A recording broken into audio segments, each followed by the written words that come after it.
नमस्कार दोस्तों एक और इडियम एंड फ्रेजेस की वीडियो आपके सामने स्क्रीन पर है और कोशिश करते हैं इडियम एंड फ्रेजेस आज वापस याद करने की, ताकि एग्जाम में इडियम एंड फ्रेजेस से जो रिलेटेड क्वेश्चंस हैं वो आपके बिल्कुल सही हो सके। विद ट्रिक्स एंड इडियम्स को आज फिर याद करेंगे। देखिए, पहली इडियम जो आपके सामने है, अंडरलाइन पार्ट जो है आपको इसके लिए इडियम बतानी है, someone who always discourages our enthusiasm, यानी कि जो आपको हमेशा डिस्करेज करे। इसके लिए मैं क्या इडियम बोलूं? तो इसके लिए हम इडियम बोलते हैं, देखें, जब ना कभी इसे आप ऐसे याद रखेंगे कि मान लीजिए अगर हम सो रहे हैं और अगर हमारी जो ब्लैंकेट है वो क्या हो जाए, गीली हो जाए। तो अगर हमारी ब्लैंकेट ही गीली हो गई तो देखो वो तुरंत सूखने वाली तो है नहीं, तो इससे आप क्या हो जाएंगे, डिस्करेज हो जाएंगे और आपका एंथुजियाज्म क्या होगा, लूज होगा। तो आप कैसे याद रखेंगे, ब्लैंकेट के गीले होने से मेरा जो एंथुसियाज्म है वो क्या हो गया, डिस्करेज हो गया। कैसे याद रखेंगे, ब्लैंकेट के गीले होने से जो मेरा एंथुसियाज्म है वो क्या हो गया, डिस्करेज हो गया। चलिए आगे बढ़ते हैं। एक और इडियम है, व्हेन पिग्स फ्लाई। देखिए, अब कभी पिग्स फ्लाई तो करेंगे नहीं, है ना? क्या कभी सुअर उड़ सकते हैं क्या? नहीं ना। इसका मतलब आप एक ऐसी चीज की बात कर रहे हैं जो अनप्लान्ड नहीं है, टेरेबल नहीं है, स्पॉइल नहीं है, ये चीज कभी होगी ही नहीं। तो something that will never happen के लिए अपन बोलते हैं क्या, व्हेन पिग्स फ्लाई। और इसी इडियम को हम एक और से जानते हैं जिसको हम बोलते हैं बनाना ऑयल। क्या कहते हैं हम इस इडियम को? हम इसी इडियम को बनाना ऑयल से भी जो है ना वो जानते हैं। तो चाहे आप बनाना ऑयल बोल लें, चाहे आप इसी इडियम को क्या बोल लें, व्हेन पिग्स फ्लाई। उम्मीद है आपको याद हुई होगी।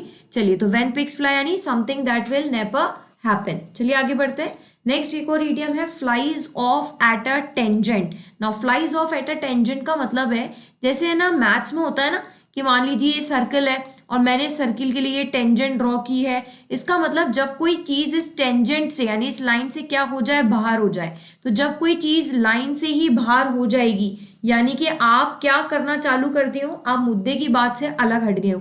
यानी कि आप सर्कल की बात तब तक करेंगे, सर्कल का एंड पॉइंट ये टेंजेंट ही है। अब इसके आगे आप जो भी बात करेंगे वो सर्कल की बात है ही नहीं, है ना? तो आप कैसे याद रखेंगे कि भाई फ्लाइज ऑफ द टेंजेंट मतलब है कि भैया ये टेंजेंट से ही क्या हो गया, फ्लाइज ऑफ हो गया।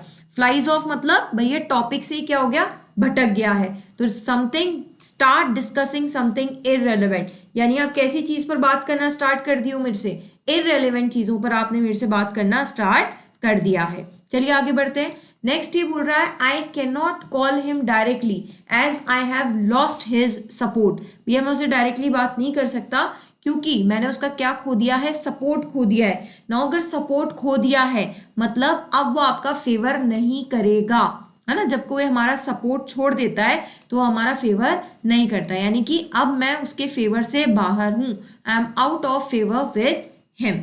याद हुआ कि जब भी कोई आपका सपोर्ट छोड़ देगा मतलब अब आपका उस पर फेवर नहीं है या अब वो आपको फेवर नहीं करेगा, आप उसके फेवर से क्या हो गए हो, आउट हो गए हो, बाहर हो गए हो। नेक्स्ट चलते हैं, ब्लू आइड बॉय। देखो, ब्लू आइड बॉय से पहले जब लगता है ना तो इंग्लिश में इसका मतलब होता है, जैसे ब्लू आईज हिप्नोटाइज, गाना सुना है आपने? तो ब्लू आईज किसी की भी क्या करती है, हिप्नोटाइज करती है। हिप्नोटाइज करनी है मतलब वो आपको अच्छा लग रहा है ना? तो ब्लू आइड बॉय का क्या मतलब होता है, एक लड़का जिसकी आईज कैसी है, ब्लू आइड है। तो यानी कि वो आपके लिए क्या है, फेवरेट। तो वन हु इज फेवरेट, देखिए इस ईडियम में जरूर बॉय है पर ये हर उस व्यक्ति के लिए यूज होती है ईडियम जो आपका फेवरेट हो। तो वन हु इज फेवरेट को हम क्या कहते हैं, ब्लू आइड बॉय। चलिए आगे बढ़ते हैं। नेक्स्ट ये है स्वैन सॉन्ग। तो स्वैन सॉन्ग को आप कैसे याद रखेंगे, देखिए स्वैन का मतलब होता है हंस, है ना? और बेसिकली जो हंस है ना ये अपने लाइफ टाइम में है ना फ्रेंड्स बहुत ही कम बोलता है, बहुत कम।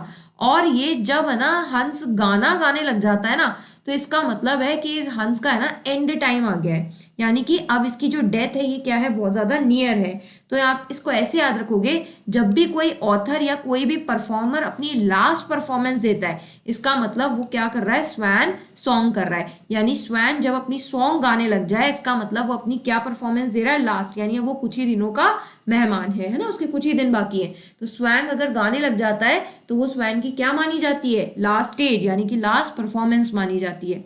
नेक्स्ट आगे बढ़ते हैं।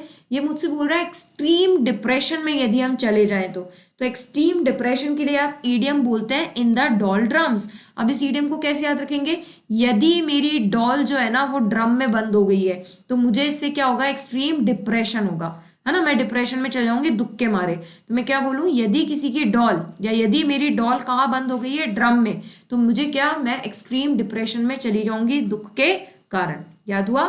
चलिए नेक्स्ट आगे बढ़ते हैं। Eight top of your lungs. अब ना क्या है, ये कह रहा है, एक तो कहते हैं ना गला फाड़ फाड़ के चिल्ला रहा है, बहुत जोर जोर से चिल्ला रहा है। तो जब हम गला फाड़ फाड़ के चिल्ला चिल्ला करके बोलते हैं ना, तो सबसे ज्यादा हमारी लंग्स पर इफेक्ट पड़ता है, हमारे लंग्स है ना वो पेन करने लग जाते हैं। तो इसका मतलब ये है कि अगर आप टॉप ऑफ योर लंग्स बोल रहे हैं, इसका मतलब बहुत चिल्ला चिल्ला करके बोल रहे हैं, है ना। यानी अगर आप टॉप लाउडली बोलेंगे तो इससे आपकी लंग्स क्या होंगी, इफेक्ट होंगी। तो टॉप ऑफ योर लंग्स मतलब आपकी जो लंग्स है इस पर खिंचाव पड़ रहा है, ये ऊपर की तरफ उठ रही है।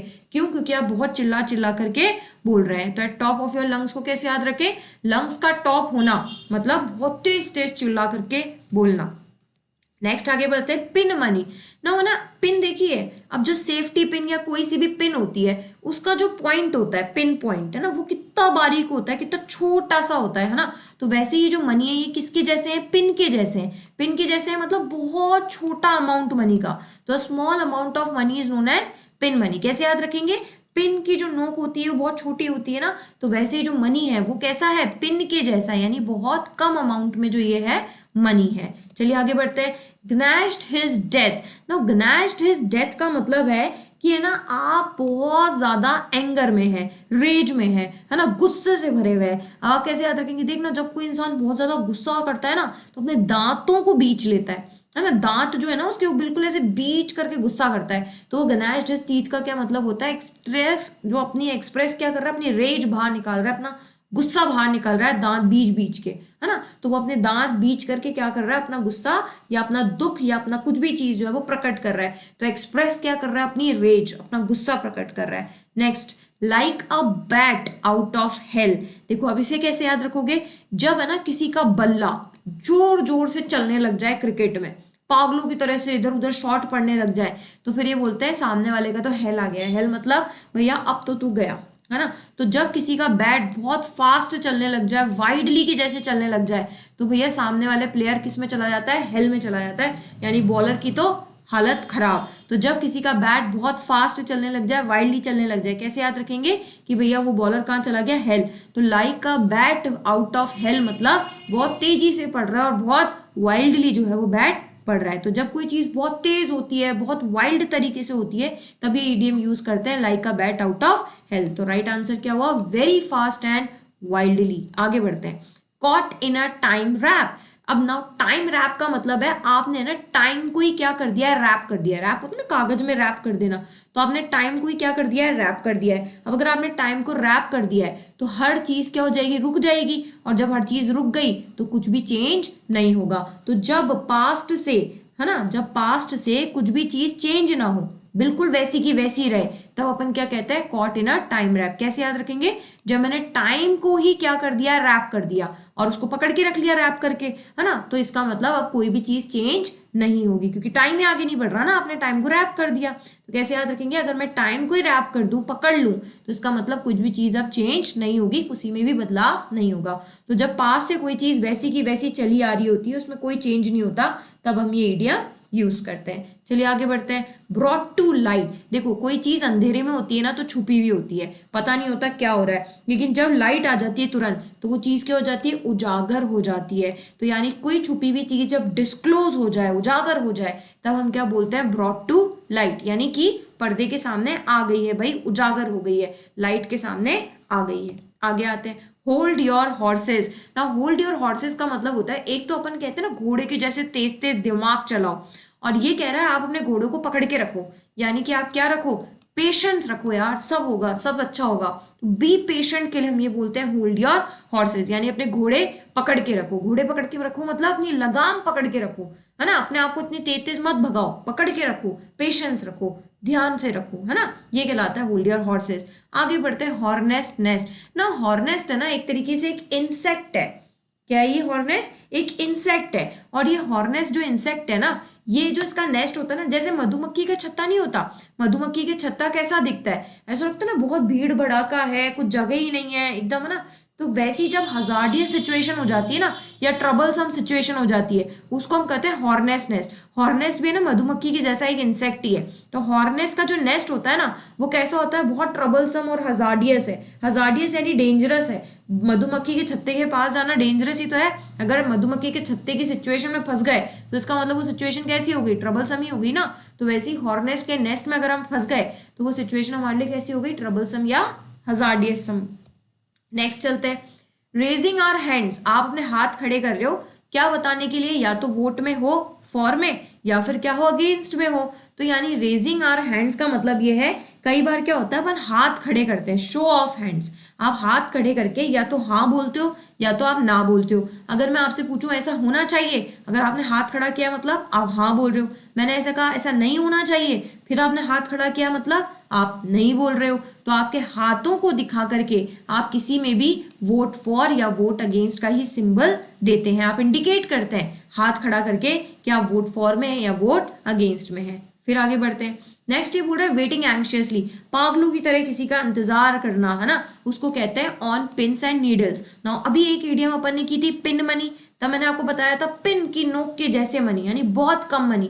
और यहाँ ये कह रहा है ऑन पिन्स एंड नीडल। अब पिन एंड नीडल देखो कितना बारीक होता है, यानी आप इतनी बारीकी से किसी चीज का वेट कर रहे हो, यानी बहुत पागलों की तरह आप उस चीज का क्या कर रहे हैं, वेट कर रहे हैं। तो पिन और नीडल साथ साथ आ जाए तो कैसे याद रखेंगे कि हम बहुत वेट कर रहे हैं एंशियसली, और पिन के साथ मनी आ जाए तो वो क्या होगा, स्मॉल अमाउंट ऑफ मनी। चलिए आगे बढ़ते हैं। New kid in the block. देखो जब कोई ब्लॉक में, ब्लॉक का मतलब आप यहाँ पर ऐसे समझिए कोई बिल्डिंग है, किसी बिल्डिंग में जब कोई नया बच्चा आता है ना, तो हम कहते हैं भैया आज तो किसी न्यू कमर की एंट्री हुई है। न्यू कमर मतलब समथिंग न्यू मेंबर, कोई नए मेंबर की जब एंट्री होती है ना, तब हम कहते हैं new kid on the block. चलिए आगे बढ़ते हैं। क्लोज फिस्टेड पर्सन, बंद मुट्ठी का इंसान। देखें जब किसी के हाथों में पैसे हैं, है ना, तो एक तो यह है कि वो खुले हाथों से उसको खर्च करे, और अगर वो अपनी मुट्ठी बंद कर ले, इसका मतलब वो व्यक्ति कैसा है, कंजूस है। उसने अपनी बंद मुट्ठी में क्या बंद कर लिए, पैसे बंद कर लिए, खोल ही नहीं रहा है, खर्च ही नहीं कर रहा है। तो व्यक्ति क्या है, माइजर। माइजर मीन्स कंजूस।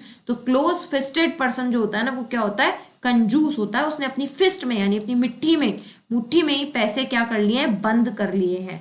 चलिए आगे बढ़ते हैं। डिग अप डर्ट, इसको कैसे याद रखेंगे, देखो किसी की गंदगी, गंदगी कैसी, किसी के कोई बुरे काम या किसी की कोई बुरी इंफॉर्मेशन, है ना, वो क्या कर दिया आपने, डिग, देखो खुदी हुई थी वो, आपने उसको अप कर दी, यानी खुदी हुई चीज आप बाहर लिया है। यानी किसी की गंदगी जो डिग थी आप उसे बाहर लिया है, यानी आपने किसी की नेगेटिव इंफॉर्मेशन जो थी वो क्या कर दी, अनकवर कर दी, यानी रिवील कर दी। तो आपने डर्ट को जो डिग करी हुई थी, दबी हुई थी, उसे खोल दिया, बाहर निकाल दिया, तो वो क्या कहलाता है, अनकवर नेगेटिव इंफॉर्मेशन। कैसे याद रखेंगे डिग अप डर्ट, किसी की डर्ट यानी गंदगी, गंदगी क्या, गंदा इंफॉर्मेशन या गंदे काम जो आज तक दबे हुए थे वो आपने क्या कर दिए, उजागर कर दिए। तो द राइट आंसर इसका क्या होगा, to uncover negative information about someone और समथिंग। तो दोस्तों ये जो वीडियो थी ये रिलेटेड थी आपके इडियम एंड फ्रेजेस से, और उम्मीद है कि इडियम फ्रेज आपको याद हुए होंगे। कमेंट बॉक्स में आप मुझे कमेंट करके जरूर बताना कि ये इडियम फ्रेजेस का सेशन जो है वो आपके लिए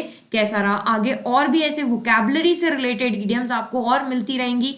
तब तक के लिए आप हमसे बने रहें। कमेंट बॉक्स में आपके सजेशन मोस्ट वेलकम है, आप डेफिनेटली कमेंट करें। तब तक के लिए दोस्तों राधे राधे, जय हिंद, जय भारत।